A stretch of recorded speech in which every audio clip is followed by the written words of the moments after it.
Hello दोस्तों, कैसे हैं आप लोग। उम्मीद करती हूँ स्वस्थ होंगे, मस्त होंगे और जीवन में कुछ बेहतरीन कर रहे होंगे।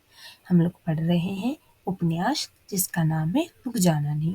इसके लेखक है निशान जैन, जो कि एक आईएएस अफसर है। यह किताब उन्होंने उन एस्पिरेंट के लिए लिखी है जो कि अभी किसी भी परीक्षा की तैयारी कर रही है। और इस किताब में उन्होंने बहुत सारी सफलता के मंत्र, बहुत सारे ऐसे सक्सेस का की कहानियाँ बताई है, जिसमें उन्होंने बताया कि किस प्रकार सभी एस्पिरेंट किसी न किसी परेशानियों से जूझते हुए अपने गोल को हासिल करते हैं। आज हम पढ़ने वाले हैं पूजा पाठ की कहानी, जो कि राजस्थान से है।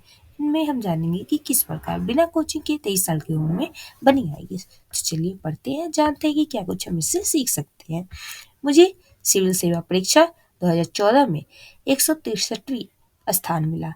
मैं आईएएस सेवा के लिए चुनी गई और मुझे राजस्थान कैडर मिला। मैं अपने माता पिता और 5 भाई बहनों के साथ रही हूँ। मेरे पिता मेडिकल कॉलेज में लाइब्रेरियन है, अतः मुझे परिवार में सदैव शैक्षिक वातावरण मिला। 10वीं कक्षा तक मैंने स्थानीय हिंदी माध्यम विद्यालय में पढ़ी। उसके पश्चात मेरे पिता ने मुझे डिप्लोमा इंजीनियरिंग कराने का निर्णय लिया, अतः मैंने स्थानीय राजकीय पॉलिटेक्निक कॉलेज कोटा में इलेक्ट्रॉनिक एंड कम्युनिकेशन शाखा में प्रवेश लिया। इसके पश्चात मैंने वर्ष 2021 में जानकी देवी बजाज राजकीय कन्या महाविद्यालय कोटा में बीए में प्रवेश लिया।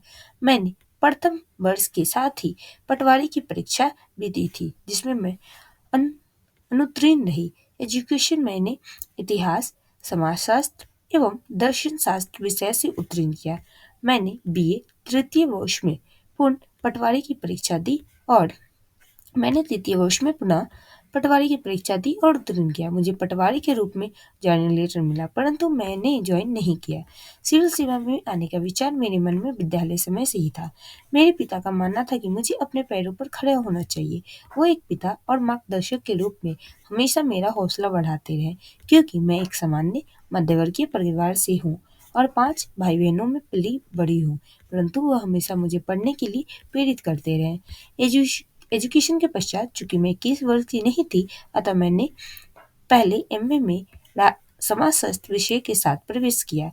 इसी के साथ वर्ष 2013 में मैंने राजस्थान की आरएएस प्रीलिम्स परीक्षा दी। उसी समय से मैंने सामान्य ज्ञान से संबंधित तैयारी शुरू कर दी थी। एमए फाइनल के साथ मैंने आईएएस प्रीलिम्स 2014 का एग्जाम दिया। करंट अफेयर्स के लिए मैंने सबसे ज़्यादा न्यूज़पेपर हिंदी पढ़ती थी। प्रतियोगिता दर्पण पत्रिका में नियमित रूप से पढ़ती थी। इसी के साथ सीसेट की गणित संबंधी सवालों के लिए मैंने शॉर्ट ट्रिक मेथड का प्रयोग किया। प्रीलिम्स के तुरंत बाद मैंने अपने विषय पर फोकस किया, ताकि यदि प्रीलिम्स क्लियर न हो तो एमए फाइनल के लिए समाजशास्त्र तैयार हो सके। अक्टूबर में प्रीलिम्स में चयन हो जाने के बाद मैंने चारों सामान्य ज्ञान के पेपर पर ध्यान दिया। इन सब के साथ पत्रिकाएं और न्यूज़पेपर्स के द्वारा नवीनतम जानकारियां, देश दुनिया में होने वाली घटनाएं, उन पर विशेषज्ञों के लेख आदि के द्वारा राय बनाने में मदद मिली। निबंध के लिए मैंने अलग से किसी विशेष टॉपिक पर तैयारी नहीं की, परंतु किसी भी विषय पर लेख लिखने का तरीका क्रमवार होना चाहिए, यह प्रतियोगिता दर्पण के लेख से सीखा। मैंने किसी भी विषय की शुरुआत विभिन्न पहलू और अंत में निबंध निष्कर्ष निष्कर्ष लिखते हुए निबंध लिखना सीखा। इंटरव्यू के लिए मैंने करंट अफेयर्स पर सबसे ज़्यादा ध्यान दिया। विभिन्न मुद्दों पर क्या और कैसे राय रखी जाए, इस पर प्रैक्टिस की।